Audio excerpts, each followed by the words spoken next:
By the year 2032, the United States of America was still considered the most powerful nation on Earth. Its military stretched across continents. Its corporations controlled markets. Its currency remained at the center of global trade. From the outside, America appeared unshaken. But inside the country, the foundations of the Union were beginning to crack. The cost of living had risen beyond the reach of millions. Entire neighborhoods had been abandoned by industry. Political hatred had turned elections into battles for survival. State governments openly resisted federal authority, while citizens increasingly believed that the law protected some Americans more than others. For black communities across the country, the frustration was deeper. Decades of reform had produced new laws, new commissions, new promises, and new speeches. Yet the same images continued to appear on television screens. Unarmed citizens lying on city streets. Families demanding answers. Police departments investigating themselves. Officials asking the public to remain calm while justice disappeared behind closed doors. Each tragedy was described as an isolated incident. But to millions of Americans, they were not isolated. They were part of a pattern. A pattern that had survived generations. Then, in the summer of 2033, one death changed everything. His name was Malik Carter. He was 19 years old, a university student from Jackson, Mississippi. He studied engineering, worked part-time at a grocery store, and planned to become the first person in his family to earn a university degree. One evening, while driving home from work, Malik was stopped by two police officers. The official report claimed that he had behaved aggressively. It stated that the officers believed he was reaching for a weapon. Malik was shot 5 times. No weapon was found inside the vehicle. At first, the police department announced that the officers' body cameras had malfunctioned. State officials asked the public not to rush to judgment. The officers were placed on temporary administrative leave. For many Americans, the story felt painfully familiar. Then, 2 days later, the body camera recording appeared online. The footage showed Malik sitting behind the wheel with both hands visible. He followed every instruction. He did not threaten the officers. He did not reach beneath his seat. Seconds before the gunfire, Malik could be heard saying the words that would soon spread across the nation. "I didn't do anything." The video was viewed hundreds of millions of times. Within hours, protesters gathered outside the police station in Jackson. Malik's photograph appeared on signs, buildings, shirts, and television screens. His final words became a national slogan. "I didn't do anything." The protests quickly moved beyond Mississippi. Crowds filled the streets of Atlanta, Birmingham, Memphis, New Orleans, Houston, Baltimore, Detroit, Chicago, and Los Angeles. Religious leaders marched beside students. Labor unions organized strikes. Lawyers demanded an independent investigation. Black veterans stood in front of demonstrators to protect them from violence. At first, the movement was peaceful. Its demands were direct.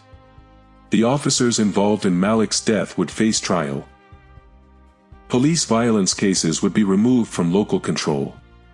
Independent federal courts would investigate civil rights violations. Communities would gain greater authority over law enforcement, education, taxation, and public spending. The federal government promised to review the case. The governor of Mississippi asked for patience. But patience was exactly what the protesters no longer had. Documents soon leaked from the state prosecutor's office. They suggested that evidence had been altered before the official report was released. Internal messages appeared to show senior officials discussing how to protect the officers from prosecution. The anger grew. 3 weeks after Malik's death, thousands of people gathered in downtown Jackson for a candlelight march. Families walked with children. Church choirs sang in the streets. Volunteers distributed water and food. Then gunfire erupted from the roof of a nearby building. 11 protesters were killed. More than 40 were injured. The attackers were later connected to a white nationalist organization that had been operating across several southern states. Their online messages revealed months of planning. They had not intended merely to frighten the demonstrators. They had intended to begin a war. The federal government condemned the attack, but Mississippi officials refused to describe it as political terrorism. Several suspects disappeared before they could be arrested. Rumors spread that members of local law enforcement had warned them in advance. That night, the protest movement changed. Until then, most demonstrators had demanded reform from the American government. Now, a growing number began to ask a more dangerous question. What if the system could not be reformed? What if Black Americans had spent generations asking for protection from institutions that had never truly considered them equal? What if the only path to justice was no longer integration into the existing order, but the creation of something new? In Atlanta, Black mayors, civil rights attorneys, religious leaders, union organizers, university professors, business owners, community activists, and former military officers gathered for an emergency convention. The meeting was public, but the atmosphere felt revolutionary. Some delegates wanted new federal legislation. Others wanted a national strike. A smaller but rapidly growing group wanted political autonomy for Black majority regions of the American South. After 3 days of debate, they announced the creation of the Southern Solidarity Movement. Its leaders rejected racial revenge. They rejected forced displacement.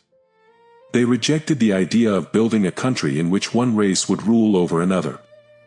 Instead, they argued that communities repeatedly denied equal protection had the right to govern themselves. The movement issued 3 demands.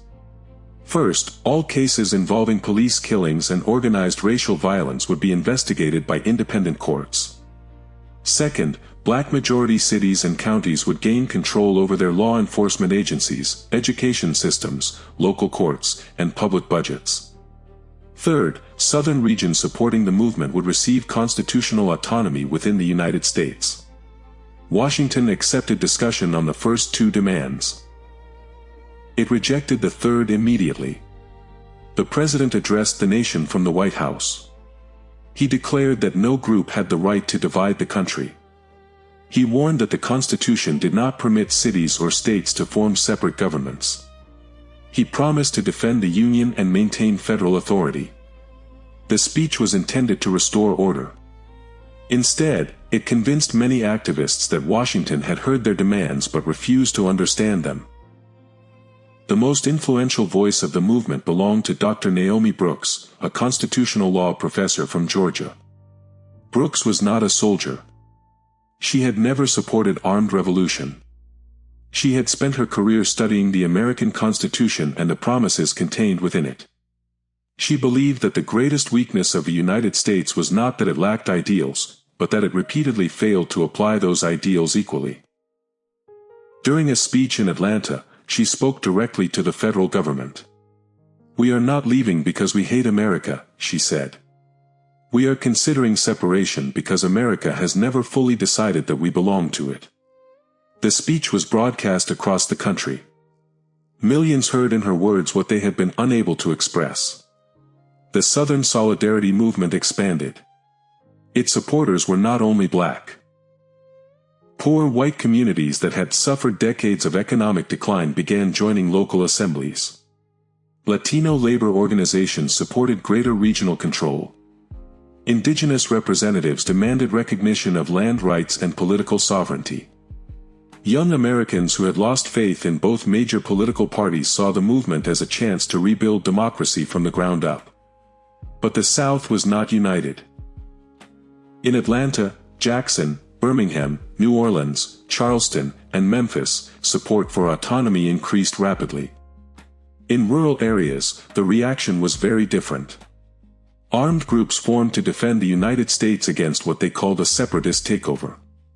State politicians accused the movement of attempting to destroy the country. Conservative media outlets warned that white families would be forced from their homes. Radical activists on the other side demanded retaliation for centuries of racial violence. The truth was more complicated than either side admitted. The struggle was not simply between black and white. It was between competing visions of America. One vision believed that the nation, however flawed, had to remain politically united. The other believed that unity without justice was only another form of control. Local governments began choosing sides. City councils in several black-majority regions voted to stop cooperating with state police. Local officials redirected tax revenue into emergency community funds. Municipal police departments declared loyalty to elected city governments rather than state governors. State authorities called the decisions illegal. Federal judges ordered the cities to reverse them. Many refused. For the first time since the American Civil War, different levels of government claimed authority over the same territory. In early 2034, the president authorized the deployment of National Guard forces to several southern cities. Officially, their mission was to protect federal buildings and maintain public order. But their arrival created a new crisis. Many of the soldiers sent into the cities were black. Some had grown up in the communities they were ordered to control. Some had marched in protests while off duty. Others had family members who supported the autonomy movement. Units began reporting acts of disobedience. Soldiers refused orders to remove peaceful demonstrators. Officers resigned. A small number abandoned their posts and joined local defense groups. The military did not collapse. Most federal forces remained loyal. But the image of American soldiers lowering their weapons before unarmed civilians spread around the world. It became clear that Washington could not solve the crisis through force without risking the loyalty of its own institutions. The confrontation reached its breaking point in Birmingham. The city had become one of the main political centers of the autonomy movement. An abandoned government complex had been transformed into an administrative headquarters. Community councils met there.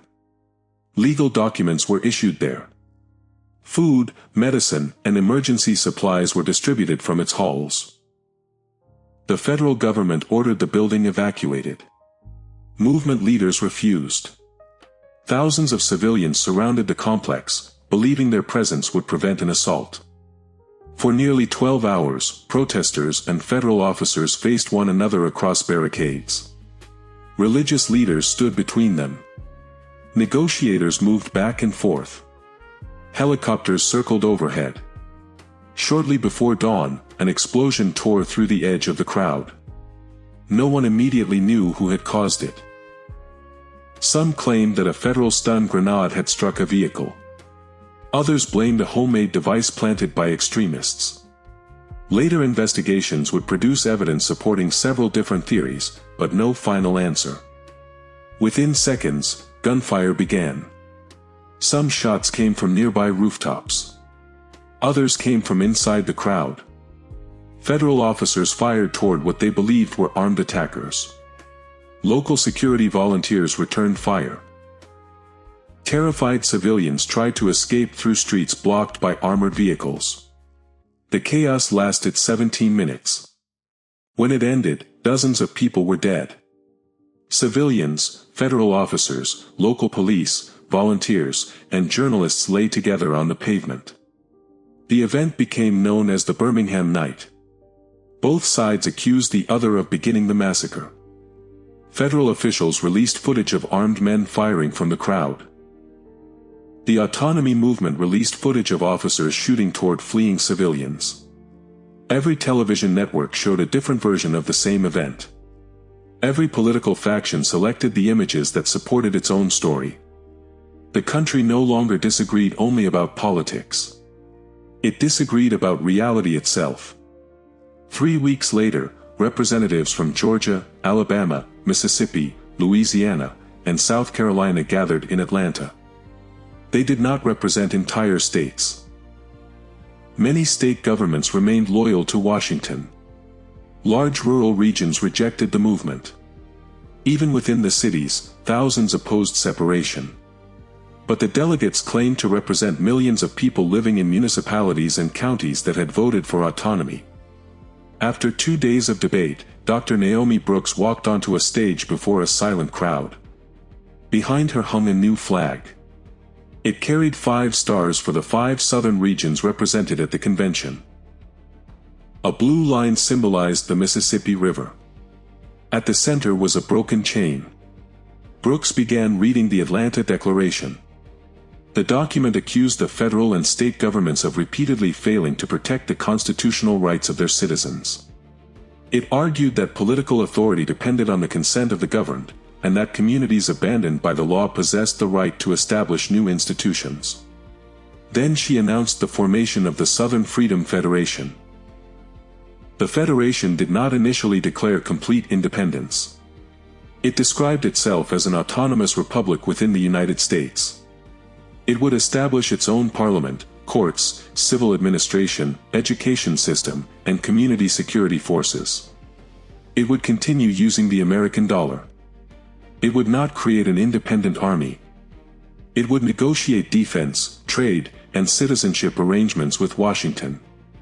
Atlanta was named the temporary capital. Naomi Brooks was elected provisional president. In her first national address, she rejected the idea that the Federation belonged exclusively to Black Americans. "This country will not be built to reverse the hierarchy of the old one," she said. "It will not punish children for the crimes of their ancestors. It will not measure citizenship by skin color. It will belong to every person willing to build an equal future." The statement was welcomed by moderates and international observers. It was condemned by radicals within her own movement. Some believed that generations of oppression could not be answered with reconciliation. They wanted the property of powerful families seized. They wanted officials associated with racial violence expelled. Some demanded trials not only for individual crimes, but for entire institutions. Brooks resisted them. She understood that the new federation faced a moral test. Could people who had suffered injustice create a new state without recreating the same injustice against others? Could liberation survive without becoming revenge? The Provisional Constitution included a defining principle. No citizen could be punished for the actions of their race, their ancestors, or their community. Only individuals could be held responsible for crimes. The federal government declared the Southern Freedom Federation illegal. Its leaders were charged with sedition. Federal funding was suspended. Banks were ordered to freeze accounts connected to the new administration. Federal agencies attempted to regain control of airports, ports, courthouses, and communication centers. The Federation responded with a general strike. Dock workers in Louisiana stopped cargo shipments. Railway employees in Georgia refused to move federal equipment. Teachers closed schools and turned classrooms into community kitchens. Sanitation workers, nurses, farmers, truck drivers, and factory employees joined the strike. Within days, the economy of the South began to freeze. But the effects did not remain in the South. Supply chains failed across the United States. Agricultural shipments were delayed. Energy prices rose. Manufacturing plants in northern states ran out of materials. Financial markets collapsed as investors feared the permanent division of the country. The confrontation became global.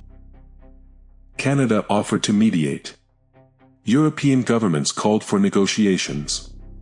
China accused the United States of hypocrisy, arguing that Washington defended self-determination abroad while denying it at home. Russia used the crisis to weaken American alliances. Several African and Caribbean governments opened unofficial discussions with representatives of the Federation. They did not formally recognize the new state, but the meetings gave it something almost as important: political legitimacy. Washington now faced an impossible choice. If it launched a major military operation, it could appear to be waging war against its own citizens. If it did nothing, the Federation could become permanent. Inside the new territory, daily life became increasingly difficult. Federal payments disappeared. Hospitals struggled to obtain medicine. Banks limited withdrawals. Businesses closed. Food prices rose. Not every supporter of autonomy was prepared for the consequences. Some families fled north. Others moved into rural areas still controlled by state governments. White residents feared collective punishment. Black residents feared federal occupation. Immigrant communities feared being trapped between competing legal systems. The Federation promised that no one would be expelled. But promises were not always enough to control events. Armed groups appeared on both sides. White nationalist militias attacked government buildings and supply convoys. Radical black factions targeted police stations and businesses accused of supporting Washington. Criminal organizations exploited the confusion, presenting themselves as political fighters while stealing weapons, food, and money. President Brooks created a civilian security service designed to operate under judicial supervision. Its officers were required to wear body cameras. Arrest records were made public. Independent review councils included lawyers, clergy members, social workers, and ordinary citizens. The system was imperfect. Abuses still occurred.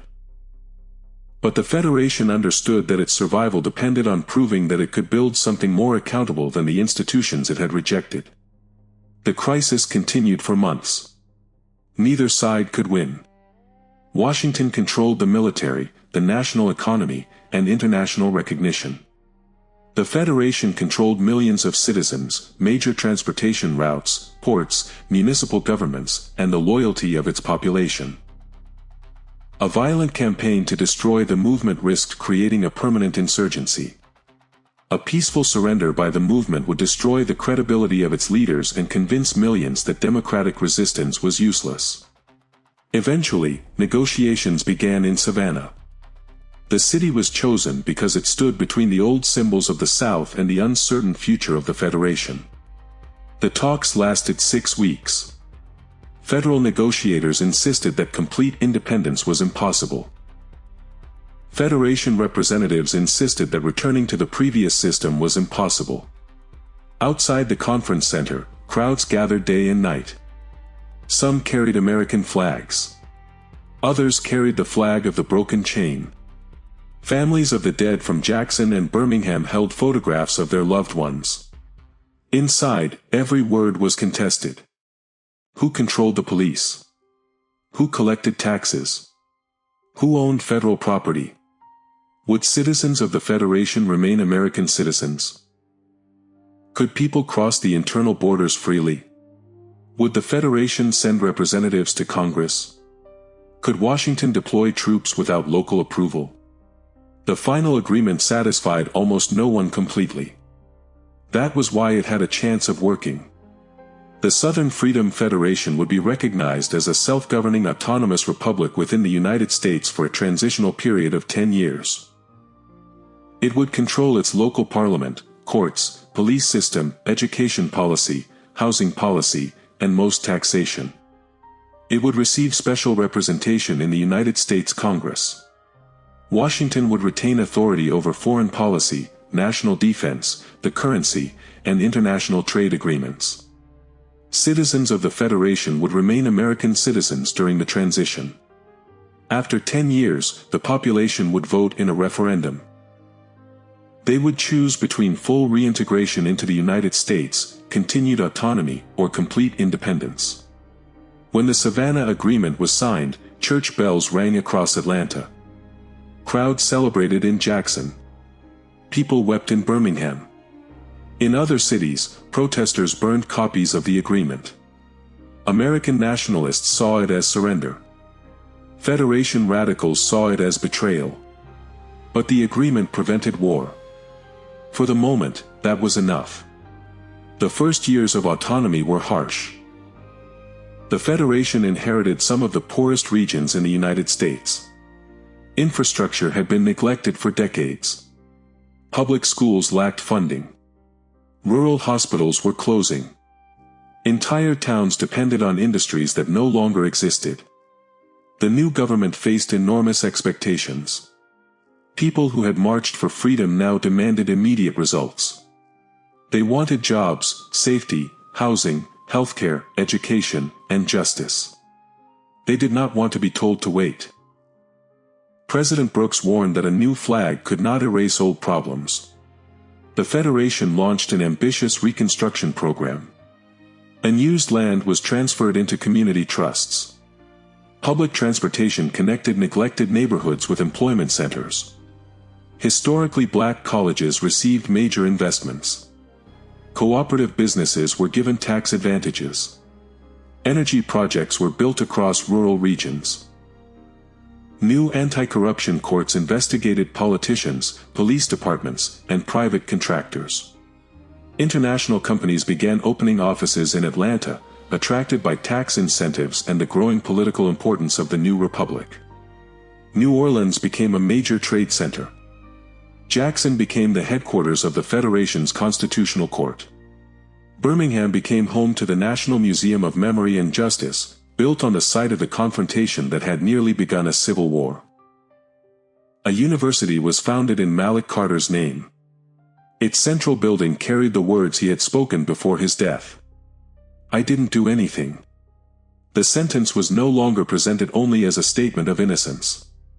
It had become a warning about what happened when institutions stopped seeing the humanity of the people they governed. Over the following decade, the Federation changed. It became wealthier, but not equally. Atlanta's technology and financial sectors expanded rapidly while rural communities remained poor. New political elites emerged. Some had once been activists. Now they were accused of corruption, nepotism, and using the language of liberation to protect their own power. The government that had been created in opposition to injustice was forced to confront a difficult truth. No society was protected from injustice simply because it had once suffered from it. Freedom required more than a revolution. It required constant accountability. Relations with Washington improved, then worsened, then improved again. Disputes emerged over taxation, migration, military bases, environmental regulations, and voting rights. American citizens moved into the Federation. Federation citizens moved north. Families crossed the political boundary every day for work, education, and marriage. The border existed on maps, but human lives continued to cross it. As the referendum approached, the Federation divided into three major camps. Those supporting reintegration argued that the experiment had achieved its purpose. They believed the United States had changed and that the Federation could now return with stronger constitutional protections. Those supporting continued autonomy argued that the arrangement provided the best of both worlds. The Federation controlled its domestic affairs while remaining part of the American economic and defense system. Those supporting independence believed that no people could be truly free while another government controlled its borders, currency, and foreign policy. The campaign was intense but largely peaceful. Every speech returned to the same question. What did freedom actually mean? Was freedom the ability to govern oneself? Was it the ability to live safely under the law? Was it economic opportunity? Was it national independence? Or was it the power to disagree without destroying one another? On the morning of the referendum, millions stood in line before sunrise. Elderly citizens arrived carrying photographs of relatives who had marched during the civil rights era. Young voters who had been children during the uprising cast ballots for the first time. Veterans, teachers, factory workers, pastors, business owners, immigrants, farmers, and former prisoners entered the same polling stations. The entire world watched. The results were delayed for hours. Then, shortly after 2 in the morning, the chair of the election commission appeared before the cameras. 18% had voted for full reintegration into the United States. 34% had voted to continue the autonomous system. 48% had voted for complete independence. Independence had received more votes than any other option. But the transitional constitution required more than 50% for separation. The Federation would not become an independent country. Not yet. Celebrations and protests began at the same time. Independence supporters argued that the result proved the will of the people. Opponents insisted that the constitutional rules had to be respected. Thousands gathered outside the parliament in Atlanta. Some feared that the Federation was about to return to the violence of its birth. Near dawn, President Naomi Brooks addressed the nation. She was older now. Her hair had turned gray. Her voice was slower. Behind her hung the flags of both the Federation and the United States. "We believed freedom would arrive when we created new institutions," she said. "Then we believed it would arrive when those institutions were recognized. Now some believe it will arrive when we draw a permanent border." She paused. But freedom is not only a border. It is not only a flag. It is not only the defeat of an enemy. Freedom is the ability to make difficult decisions without turning our neighbors into people we must destroy. She announced that the referendum result would be respected. There would be no unilateral declaration of independence.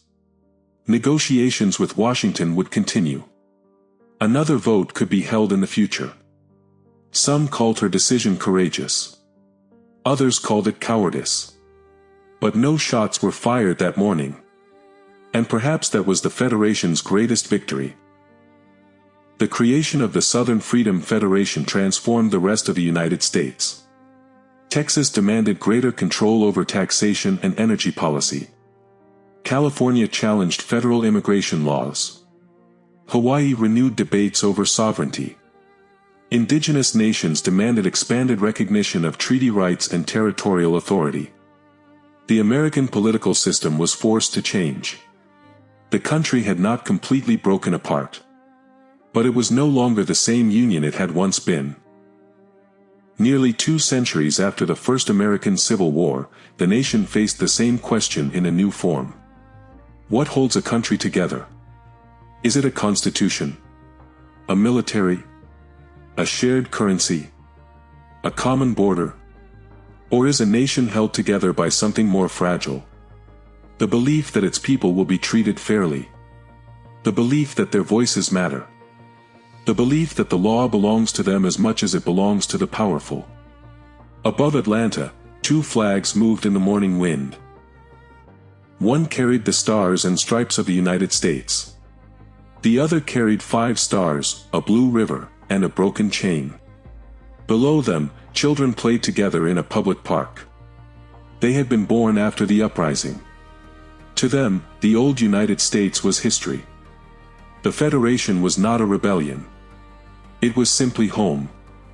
And as the sun rose above the southern skyline, America entered a new age without knowing whether it had survived its greatest crisis or merely postponed a final division.